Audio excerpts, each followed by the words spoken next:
Welcome to AETCM, the Emergency Medicine channel. Shall I start, sir? Present the case of a 67-year-old male who came to ER with complaints of generalized tiredness followed by left-sided chest pain since last one day. On initial 10-second assessment, the patient was conscious, oriented. He was talking in full, complete sentences.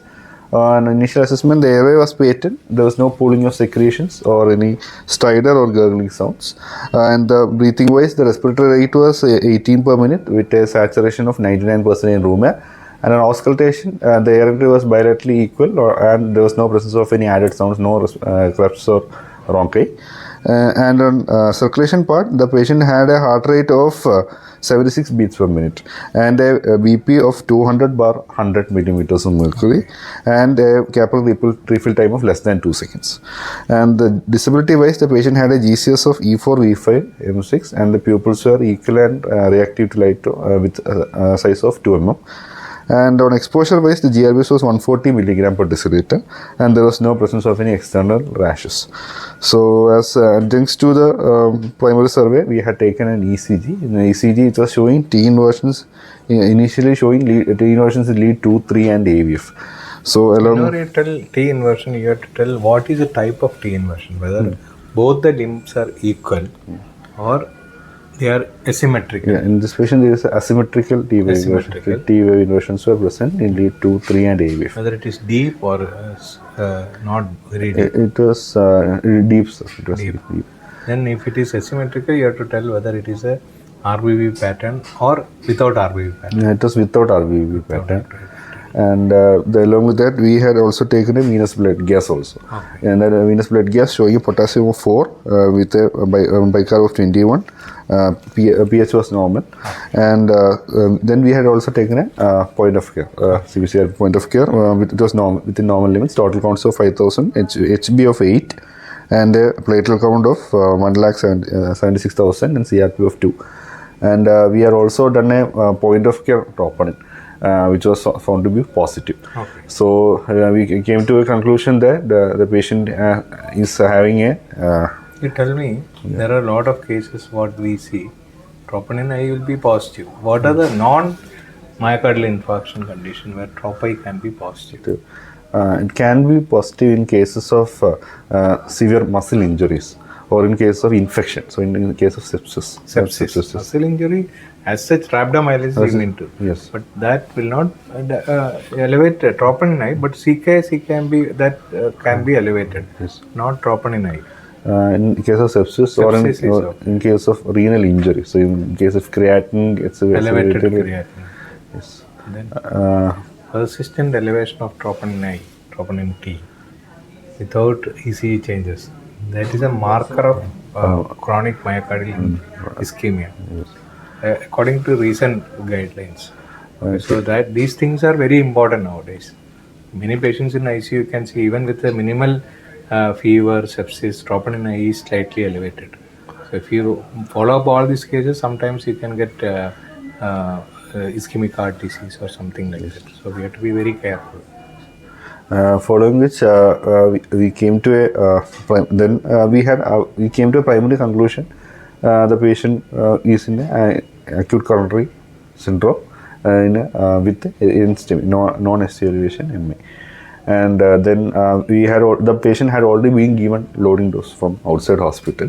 Okay. And now we had asked for the sample history. The patient came with complaints of left-sided chest pain, which he was a 67-year-old male. He has a known case of type 2 diabetes, hypertension. So he came and history of old CVA. He had a previously a left MCA infarct, but he does not show any deficits now. So now basically came with complaints of left-sided chest pain with no radiation to the neck, back or towards the abdomen. And it lasted in intervals of more than 20 minutes. And there was no history of any palpitation or sweating, orthopnea or PND in this patient. And the patient, the pain did not increase on bending forward, or there was no positional variation or increasing on inspiration. And there was along with that, we also asked him whether positional variation in chest pain, where will you get?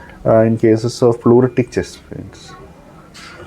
chest pain, positional variation In case of will not happen. If you stop breathing, pain will disappear. Positional variation. pleural effusion. Patient will lean forward because of pain. Where will you get? Lean forward, pain will pancreatitis. Pang- Here, cardiac, pericarditis. Pericarditis. That rubbing will reduce. That's all. Pain will not disappear. Following which, then we had asked him whether he has any history of fever or cough. He did not have any history of fever, cough, and we also asked him whether he has any symptoms of any further weakness of limbs or any disorientation. And he did not give any history of any disorientation, or the bystanders also we had asked them. They did not give any history of disorientation or any slurring of speech or any further like facial deviation. All these things are important. Yes, because we have to check when a patient is in myocardial infarction. If we have when we see in the ECG, if it is showing signs of tachycardia or bradycardia, we look for the signs of instability. So in that we check for altered behavior or loss of GCS is a sign of unstable cardiac disease. So following which we had asked him the allergic history. He is not allergic to any medication. Past history, he is a known case of type 2 diabetes, hypertension, and also he has a history of old CVA. Then we had kept him on monitoring and we had informed cardiology. After 1 hour, he developed mild slurring of speech. Along with that, with disorientation, which lasted for about 30 seconds. So that time we had immediately taken a repeat ECG at that time, and that repeat ECG, the ECG was found to have a narrow QRS complex with a rate of 40. And which had no P waves. So that was the ECG. So no P wave, narrow QRS complex with a rate of 40. Yes. So we came to a what are called as intrinsic rhythms? What is intrinsic rhythms? Intrinsic rates, not rhythms. Rates. So usually the pacemaker in our cell is usually the SA node. So SA node usually beats at a rate of more than 60 70 to 100. 70 to 100. Normal heart rate. We all have. But if SA node is not activated, the junction will take over the function. What is the rate? So in junction, usually the rate is between 40 to 60. 40 to 60. So if it is ventricle, then the junction does not take over. What will happen to ventricle? The ventricle takes over, the rate may further reduce. So for less than 40. Less than 40. Then QRS complex, what will happen? If it is a ventricular rhythm, the QRS complex will get widened. So it is in this patient. Junctional rhythm? QRS complex will be narrow with either absence of P wave or an inverted P wave or P wave after QRS. Okay. So in this patient, we had a absence of P wave. So what is happening to this P wave? This P wave is getting buried in the QRS. So P wave and the P wave and QRS complex forms at same time. Yes. So it will be buried inside the QRS complex. Suppose you have no P wave, there is void QRS complex. What is that? And all are monomorphic. We'll tell this as a ventricular rhythm. What is it? Ventricular slow VT. Slow VT. What you told is ventricular rhythm. That wide QRS complex, but slow. It is slow VT. If it is fast, we call it as VT. Ventricular VT. Okay. Yes. So we slow VT, where will you get? What is a common condition where there you will get slow types of VT? Bundle branch blocks. Then it will become VT now. It will become VT like SVT with aberrancy. Where will you get slow VT? Magnesium. Slow VT is a recovery sign of myocardial infarction. When you reperfuse, you get it's a reperfusion rhythm. Okay. So slow VT is a good sign. Normally we don't see it. Yes. Okay. Whenever we see wide complex ventricular rhythm, it will be tachycardia. Yes. Okay. So this patient, we came to a conclusion the patient has a bradycardia. We had looked for signs of instability. Okay. So we checked the BP of the patient. The BP of the patient was 120/60 millimeters. What are the signs of instability?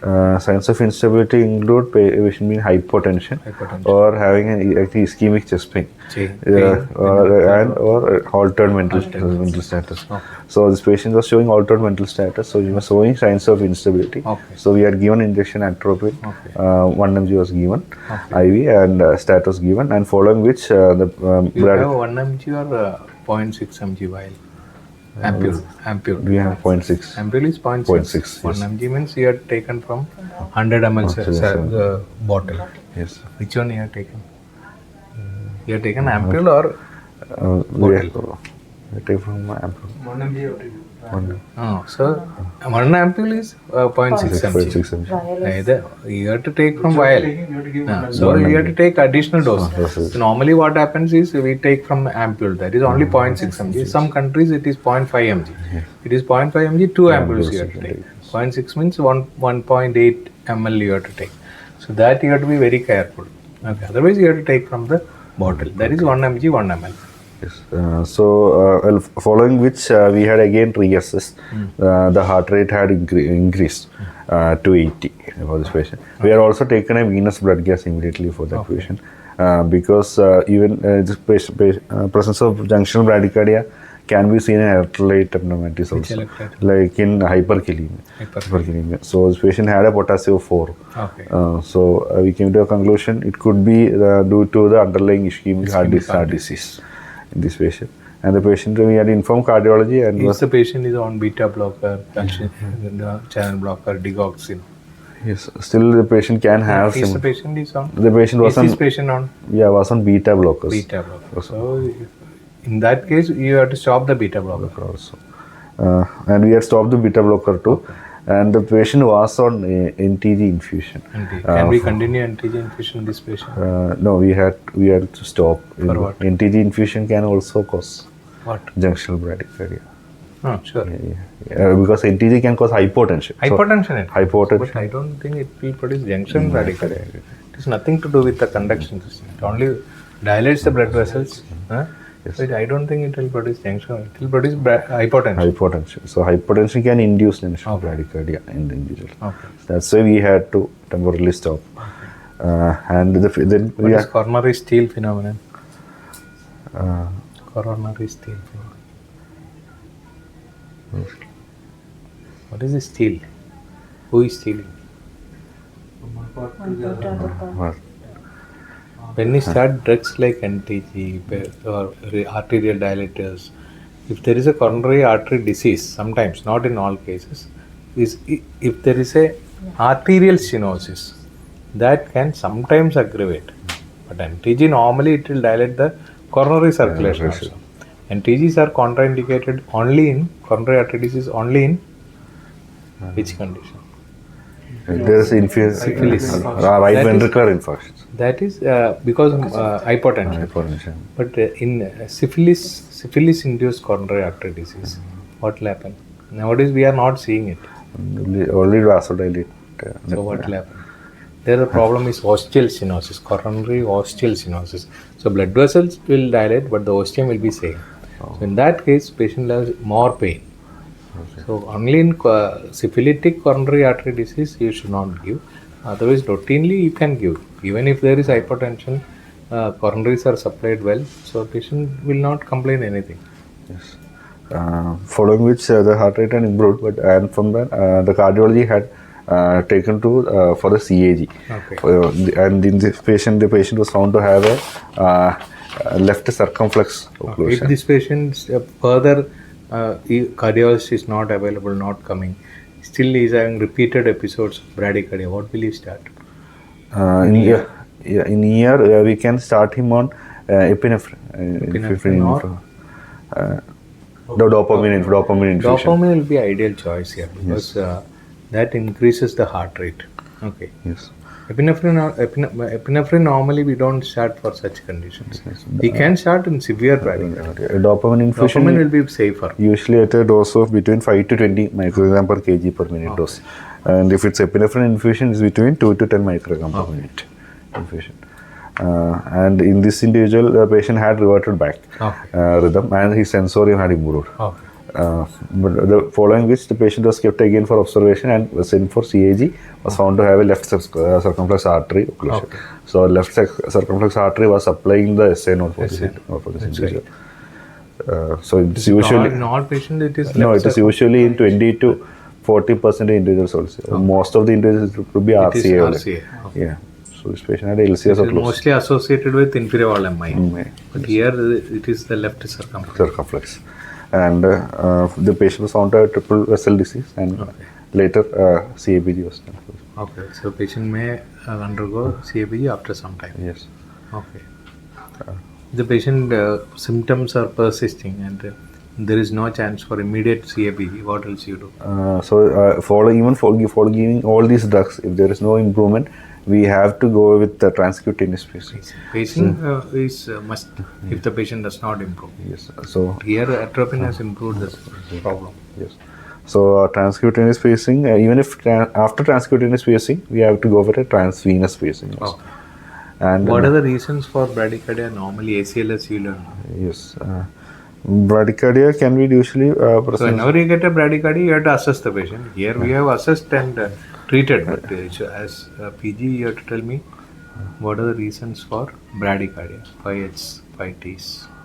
Okay, it could be in the presence of hypothermia or hypoxia, hypotension, and then hypotension usually if it involves a RV failure. So, hyperkalemia, drugs, calcium channel blockers, digoxin, Okay. Then and 5H and 5Ts. 5Ts. And then 5H.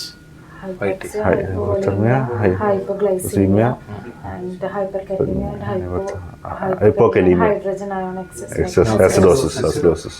T, cardiac temp, pulmonary and cardiac thrombosis, toxins, trauma. So here what is the reason? Here is a cardiac thrombus. Cardiac thrombosis. Yes. Thrombosis is a coronaries. Okay. Yes. So whenever you get a bradycardia, if you assess like this, you will not miss anything. Here, since it is a big hospital, we immediately get answer for everything. But if you are working in a primary, secondary care center, you have to go according to steps. Then you will not miss anything. ABG is normal here. Yes, sir. Okay. And so in junctional bradycardia is usually defined as slow rhythm, in which a rate is less than 60 per minute, which is originating from the AV junction rather than AV node rather than the SA node. So usually it happens when the SA node fails to generate impulses and is suppressed, and the AV node with the bundle of his takes the role of the pacemaker. So the intrinsic junctional rate is between 40 to 60 beats per minute. When it's lower, it is called as junctional bradycardia. So the junctional rhythm is usually between 40 to 60. And if it's less than 40, it becomes a junctional bradycardia. So ECG features usually will be the rate might be less than 60 per minute with the absence of P wave or inverted P wave or retrograde P wave. So the P wave may appear after the QRS also. So that's the different features which we can see, and the QRS complex will be narrow classically, and rhythm will be regular, and the causes are usually drug induced also. Drug induced we have to rule out. The initial one includes beta blockers, or patient can have calcium channel blockers, digoxin toxicity. Here, what is the creatinine level? Creatinine was 0.6, and amiodarone, and also sedatives like various sedatives like midazolam, propofol, dexmedetomidine, and like NTG. If it causes hypotension, it can cause junctional bradycardia. And ischemia is usually in cases of inferior wall MI, usually for RC occlusion in most of the cases. In this patient had a LC left circumflex occlusion, and that affected the AV node. So and also the vagal stimulation and post cardiac surgery and the electrolyte imbalances as in hyperkalemia can also cause junctional bradycardia. So usually the patients can have symptoms like dizziness, syncope, altered sensorium. That is the usual symptoms which are present. So usually the causative drugs we have to stop. That is the initial thing to do. And the second is to manage it according to the ACLS algorithm with the atropine. So we had initiated atropine on this patient and the symptoms had improved. Okay. Thank you. Thank you.